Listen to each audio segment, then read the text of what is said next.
E ഗവേൺസ് അല്ലെങ്കിൽ electronic governance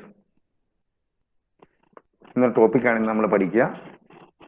electronic ഗവേൺസ് അല്ലെങ്കിൽ E ഗവേൺസ്. There may be possibility to ask question for 2 marks. What do you mean by e-governance? In connection with email, e-paper, e-magazine, e-journal, everywhere we identified the E stands for electronic. Here also, the same time we can apply e-governance means electronic governance. E-governance means electronic governance. Don't get to be confused with governance and government. E-government is different from e-governance. മലയാളത്തിൽ നമ്മൾ ഈ ഭരണ നിർവഹണം എന്നാണ് പറയുക. Electronic ഭരണ നിർവഹണം അല്ലെങ്കിൽ ഇ ഗവേൺസ് എന്നാണ് നമ്മൾ പറയുക. ആദ്യം മലയാളത്തിൽ ഞാൻ പറഞ്ഞുതരാം. ഇ ഗവേൺസ് എന്നതുകൊണ്ട് നമ്മൾ ഉദ്ദേശിക്കുന്നത് അഡ്മിനിസ്ട്രേഷൻ സെക്ഷനിൽ, അതായത് ഭരണ നിർവഹണ മേഖലയിൽ അതിൻ്റെ സിംപ്ലിസിറ്റി, അതിൻ്റെ ക്വാളിറ്റി, അതിൻ്റെ സുതാര്യത, അതുപോലെ തന്നെ നമ്മുടെ സർവീസസ് കൊടുക്കാനായിട്ടുള്ള വേഗം, അതിൻ്റെ ഒരു ഓതന്റിസിറ്റി, ആധികാരികത, നൈതികത, ഇവ മെച്ചപ്പെടുത്തുക എന്നുള്ളതാണ് ലക്ഷ്യം. ഇങ്ങനെയുള്ള മെച്ചപ്പെടുത്തലുകൾ നമ്മൾ നടത്തുന്നത് വിവര സാങ്കേതിക സംവിധാനങ്ങളും മാർഗങ്ങളും ഉപയോഗിച്ചാണ്. അതായത് ഭരണനിർവഹണ മേഖലയിൽ അതിൻ്റെ ലാളിത്യം, ഗുണനിലവാരം, നൈതികത, ആധികാരികത, സുതാര്യത, ഒപ്പം അതിൻ്റെ വേഗം, സേവനങ്ങളുടെ വേഗം എന്നിവ മെച്ചപ്പെടുത്താൻ വിവിധ സാങ്കേതിക സംവിധാനം, IT, അതിൻ്റെ മാർഗങ്ങളും ഉപയോഗിക്കുക എന്നുള്ളതാണ് ഈ ഗവേൺസ് എന്നതുകൊണ്ട് ഉദ്ദേശിക്കുക. 21st സെഞ്ച്വറിയുടെ ആരംഭ കാലഘട്ടത്തിലാണ്, 21ാം നൂറ്റാണ്ടിന്റെ ആരംഭഘട്ടത്തിലാണ് ഈ ഗവേൺസ് എന്ന് പറയുന്ന ഒരു സങ്കല്പം ലഭ്യമായത്. ഈ ഗവൺമെന്റ് എന്ന് പറയുന്നതും ഈ ഗവേൺസ് എന്ന് പറയുന്നതും ഒരേപോലെ പറയാറുണ്ട്. അത് തെറ്റിദ്ധരിപ്പിക്കപ്പെട്ട് പറയുന്നത്. ഇങ്ങനെ ഈ ഗവേൺസ് വഴി, ഈ ഗവേൺസ് പ്രൊവൈഡ് ചെയ്യുന്നതിലൂടെ പ്രധാനമായും ലക്ഷ്യം വയ്ക്കുന്നത് ആ രാജ്യത്തിൻ്റെ പൗരസമൂഹം, അവിടുത്തെ ഇൻഡസ്ട്രി, വ്യവസായം, അതുപോലെയുള്ള മറ്റ് ഭരണകൂട സംവിധാനങ്ങൾ, ഇവയുടെ ഒരു ബന്ധം മാറ്റിയെടുക്കാനായിട്ട് കഴിയുന്ന വിവര സാങ്കേതിക വിദ്യ. അതിനകത്ത് നമ്മൾ ഉദാഹരണമായിട്ട് പറയാൻ പറ്റുന്ന വാൻ നിങ്ങൾ കേട്ടിട്ടുണ്ട്. വാൻ, വൈഡ് ഏരിയ നെറ്റ്വർക്ക്. ലാനിൻ്റെ മറ്റൊരു രൂപം. ലാൻ എന്ന് പറഞ്ഞാൽ ലോക്കൽ ഏരിയ നെറ്റ്വർക്ക്. നമ്മളിപ്പോൾ ഒരു ഓഫീസിലെ കമ്പ്യൂട്ടറുകളൊക്കെ തമ്മിൽ നടത്തുന്ന നെറ്റ്വർക്കിംഗ് ആണ് ലാൻ. വാനിൻ്റെ ഉദാഹരണമാണ് ബാങ്കുകളും റെയിൽവേയും ഒക്കെ നടത്തുന്നത്. മൊബൈൽ കമ്പ്യൂട്ടിംഗ്, ഇങ്ങനെയുള്ള സംവിധാനങ്ങളൊക്കെ ഉപയോഗിച്ചിട്ടാണ് ഇത്തരം സാങ്കേതിക വിദ്യകൾക്ക് വ്യത്യസ്തങ്ങളായിട്ടുള്ള നേട്ടങ്ങൾ ഉണ്ടാക്കാനായിട്ട് കഴിയും. പൗരന്മാർക്ക് ഭരണ സംവിധാനത്തിൻ്റെ മെച്ചപ്പെട്ട സേവനം നൽകുക, വ്യവസായ വാണിജ്യ സ്ഥാപനങ്ങൾക്കാണെങ്കിൽ മെച്ചപ്പെട്ട ഇടപെടലുകൾ നടത്തുക, ഇതുവഴി ഈ വിവരങ്ങൾ നൽകുന്നതിലൂടെ, സേവനങ്ങളുടെ വേഗത്തിലൂടെ പൗരശാക്തീകരണം നടത്തുക, ഗുണപരമായിട്ടുള്ള ഭരണ നിർവഹണം നടത്തുക. ഇതൊക്കെയാണ് ഈ ഗവേൺസ് കൊണ്ട് ഉദ്ദേശിക്കുക.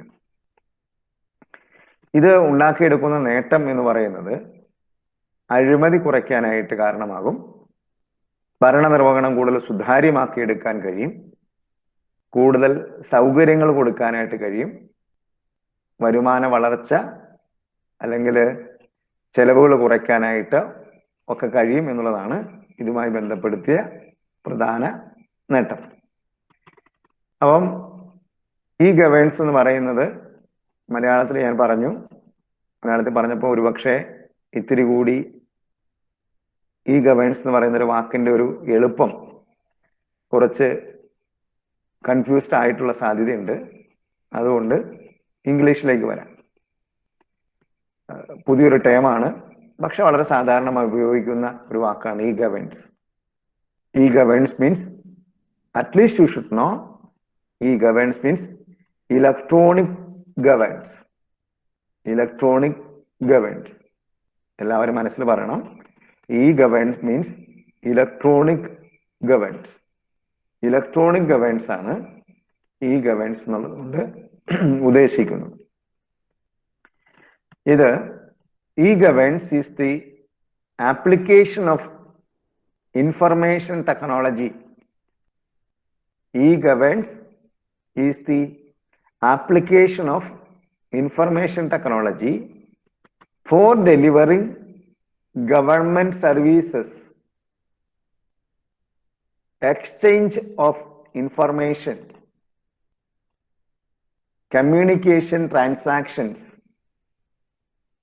integration of various standalone systems between government to citizen, government to business, government to government, government to employees, as well as back office processes and interactions within the entire government framework. It's a lengthy sentence. One by one, let us consider and let us discuss. After discussing it or explaining it, I am sure you will get a clear picture regarding the electronic governance or the e-government. Basically, it's a modernization process take place in connection with the government administration process. It is the application of information technology. First point you should remember in connection with the e-governance. It is the application of information technology. വിവര സാങ്കേതിക വിദ്യയുടെ ആപ്ലിക്കേഷനാണ് പ്രധാനമായും ഈ ഗവേൺസിനോട് ചേർന്ന് നിൽക്കുക. അതിന്റെ ഉദാഹരണങ്ങൾ നമ്മൾ പറഞ്ഞു. മൊബൈൽ ബേസ്ഡ് ആയിട്ടുള്ള വാൻ അല്ലെങ്കിൽ ലാൻ അതുപോലുള്ള സംവിധാനങ്ങളൊക്കെ നമ്മൾ പ്രയോജനപ്പെടുത്തും. ഒന്നാമത്തെ point, it is the application of information technology or in short IT. For what purpose we are applying IT? For delivering government services. സർക്കാർ സേവനങ്ങളെ കൊടുക്കുന്നതിന്, വിതരണം ചെയ്യുന്നതിന് നമ്മൾ ഉപയോഗിക്കുന്നു. Then exchange of information. വിവരത്തിന്റെ കൈമാറ്റത്തിന് നമ്മൾ ഉപയോഗിക്കുന്നു. Communication transactions. ആശയവിനിമയത്തിന് വേണ്ടി നമ്മൾ ഉപയോഗിക്കുന്നു. Integration of various stand alone systems. Integration നമുക്കറിയാം ഒരുമിച്ചുള്ള പ്രവർത്തനങ്ങളാണ്. വിവിധ സ്ഥാപനങ്ങളുടെ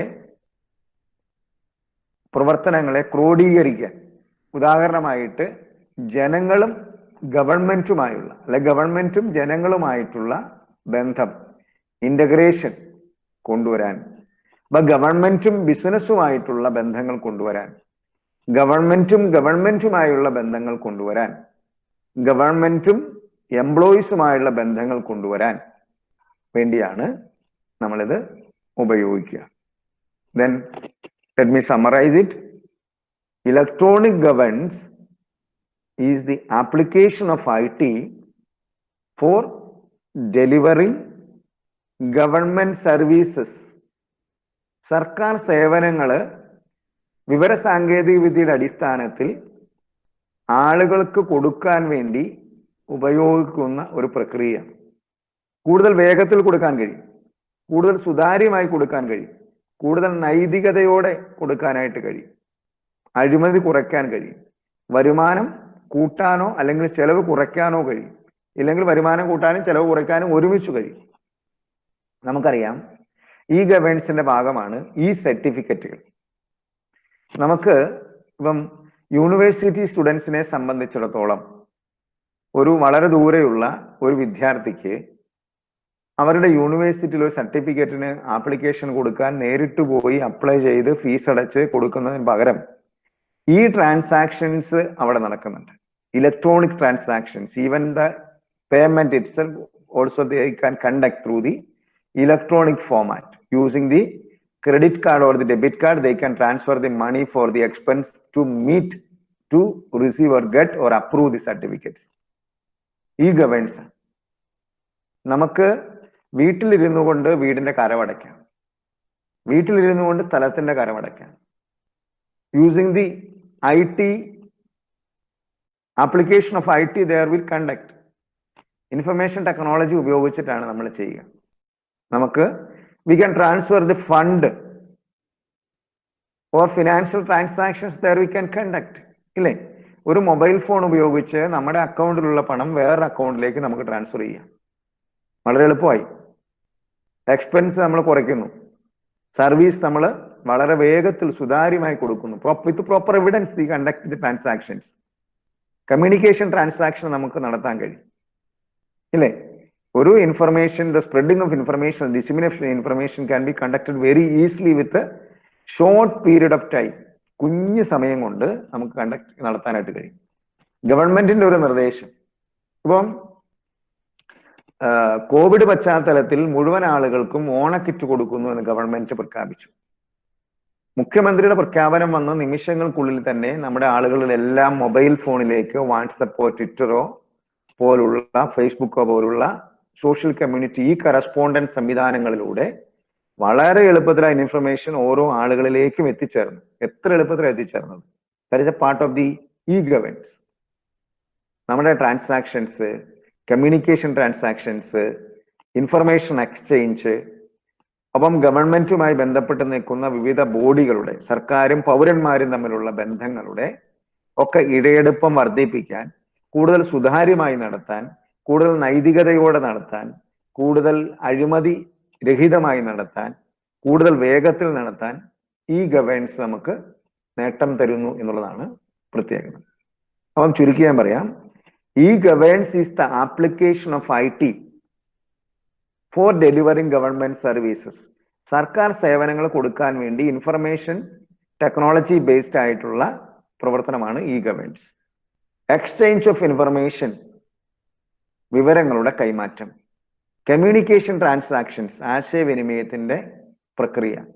integration of various stand alone systems between government to citizens, ജനങ്ങളും പൗരന്മാരും തമ്മിൽ. ഗവൺമെന്റ് ടു ബിസിനസ്, ഗവൺമെന്റും ബിസിനസ്സുമായി. ഗവൺമെന്റ് ടു ഗവൺമെന്റ്, സർക്കാരുകൾ തമ്മിൽ. Government to employees. അത്രയും കാര്യം ഓർത്തിരിക്കുക.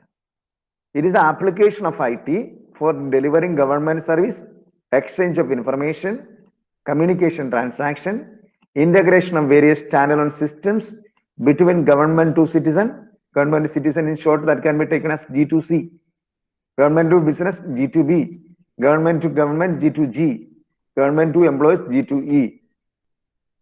Yes, രണ്ട് പ്രധാനപ്പെട്ട കാര്യങ്ങളാണ് നമ്മൾ പറഞ്ഞത്.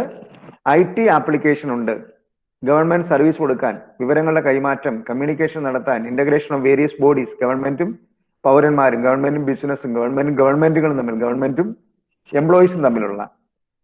ഇനിയാണ് എന്റെ വിശദീകരണം. As well as back office processes and interactions with the entire government framework. Entire government ഫ്രെയിംവർക്കിൽ നിന്നുകൊണ്ട് as well as back office processes and interactions, back office and front office എന്ന് പറയുന്ന രണ്ട് ടൈം നമ്മൾ കാണുന്നതാണ്, നമ്മൾക്കറിയാവുന്നതാണ്.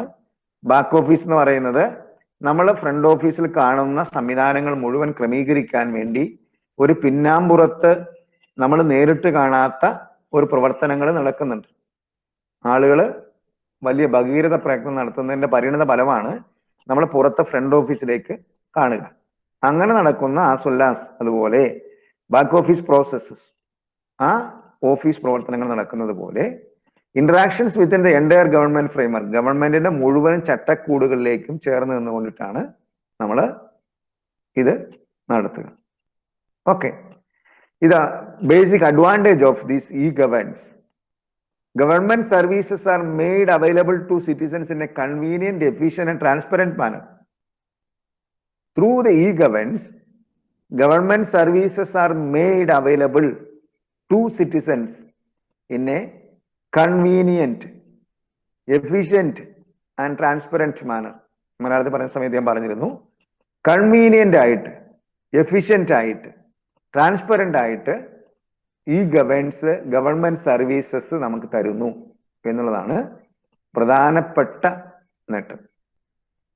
Basically through the e-government, the government concentrates the citizens, the business interest group and government. 3 വിഭാഗങ്ങളെയാണ് നമ്മളിവിടെ പ്രധാനമായിട്ട് കാണുക. ഗവൺമെന്റ്, സിറ്റിസൺ, ഇൻട്രസ്റ്റ് ഗ്രൂപ്പ് അല്ലെങ്കിൽ business. ഈ 3 വിഭാഗങ്ങളെയാണ് നമ്മൾ e-governance പ്രധാനമായിട്ടും കാണുക. In e-governance there are no distinct boundaries.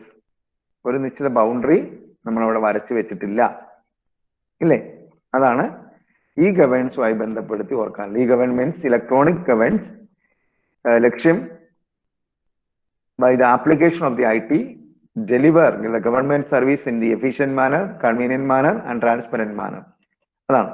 ഒരു കാര്യം കൂടെ പറയാം, e-governance-ഉം e-government-ഉം തമ്മിൽ പലപ്പോഴും നമ്മൾ എന്താ പറയുന്നത്, even though 2 terms are often used interchangeably, there is a difference between e-governance and e-government.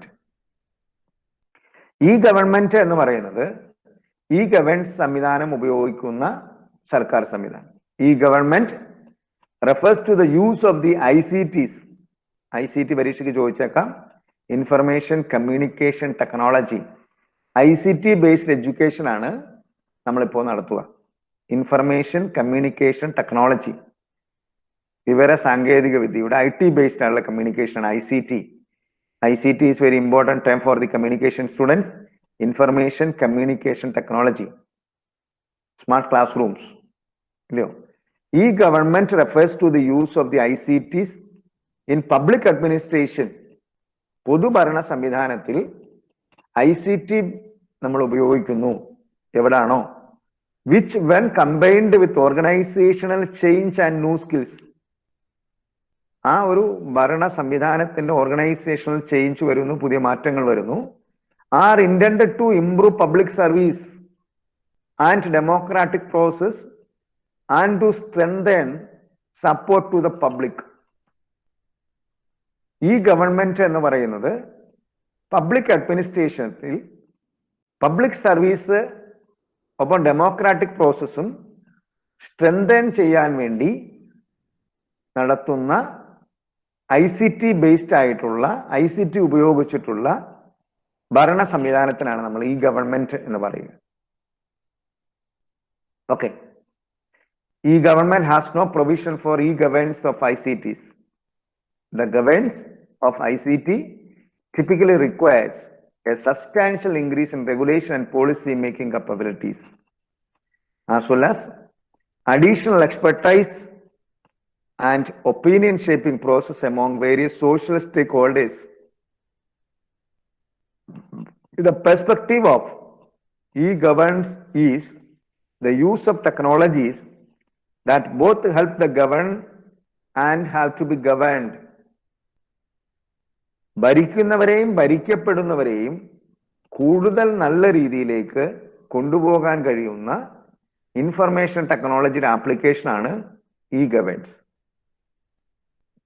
ജനാധിപത്യ സംവിധാനവും പൊതുസേവനവും കൂടുതൽ ശക്തീകരിക്കാൻ വേണ്ടി ICT ബേസ്ഡ് ആയുള്ള ആപ്ലിക്കേഷൻ നടത്തുന്ന സംവിധാനത്തിനാണ് e-government എന്ന് നമ്മൾ പറയുക. ക്ലിയർ ആണ് എന്ന് എനിക്ക് തോന്നുന്നു. Simply e-governance is a modern term in connection with the modernization process to provide more accurate, efficient and transparent government services to the common people. And it is conducted by the application of IT in connection with the providing government services, exchange of information, communication transaction, integration of various systems between government to government, government to citizens, government to business, government to employees. ഇത്രയും കാര്യങ്ങൾ ഓർത്തിരിക്കുക. വളരെ simple ആയിട്ടുള്ള കാര്യമാണ്. Just മനസ്സിലാക്കിയിരിക്കുക. ഒരു പ്രാവശ്യം കൂടി ഞാൻ ആവർത്തിച്ച് പറയാം. E-governance is the electronic governance which conducted by the application of information technology to improve or to provide sufficient, efficient, transparent and sudden services to the citizens of that government. It is applicable in connection with the governed and the person those who are governed. And it improves the communication transactions. It improves the dissemination of information. It improves the relationship between different bodies like government to government, government to employees, government to citizen, government to business. Government to employees means G2E, government to business G2B, government to government G2EG, government to citizens G2C. ഇത്രയും കാര്യങ്ങൾ ഓർത്തിരുന്ന വളരെ എളുപ്പത്തിൽ മനസ്സിലാവും. Information technology ഉപയോഗിച്ചിട്ട് കൂടുതൽ സുതാര്യമായ, കൂടുതൽ വേഗമുള്ള, കൂടുതൽ എഫിഷ്യന്റ് ആയ സർവീസ് ജനങ്ങൾക്ക് കൊടുക്കാൻ ഉപയോഗിക്കുന്ന സംവിധാനമാണ്, ഭരണ നവീകരണ സംവിധാനമാണ് ഈ ഗവേൺസ്. ഒരു പ്രാവശ്യം പറഞ്ഞ് നമ്മൾ നിർത്തും. സിമ്പിൾ ആണ്. E ഗവേൺസ് or in short, e-governance, electronic governance is the process of providing sufficient, efficient, speedy and transparent services, especially the public services, to the citizens of a nation or state. It improves the communication transactions, the dissemination of information, the relationship between different bodies, especially with the government and its citizens, government and business, government and employees, and government to government itself. Basically, there are 3 terms associated with the e-governance: the government, the citizens, the business or the interest groups. These 3 categories we consider in connection with the e-governance. Okay. It provide transparent service. It provide speedy service. It provide efficient service. It improves the communication strategies. ഇത്രയും കാര്യങ്ങൾ ഓർത്തിരുന്ന മതിയാവും. ചെറിയ ടൈമാണ്. ചോദിച്ചാൽ തന്നെ ചെറിയ മാർക്കിന് മാത്രമേ ചോദിക്കാൻ സാധ്യതയുള്ളൂ. എങ്കിലും നിങ്ങൾ ഓർത്തിരിക്കുക, പഠിച്ചിരിക്കുക.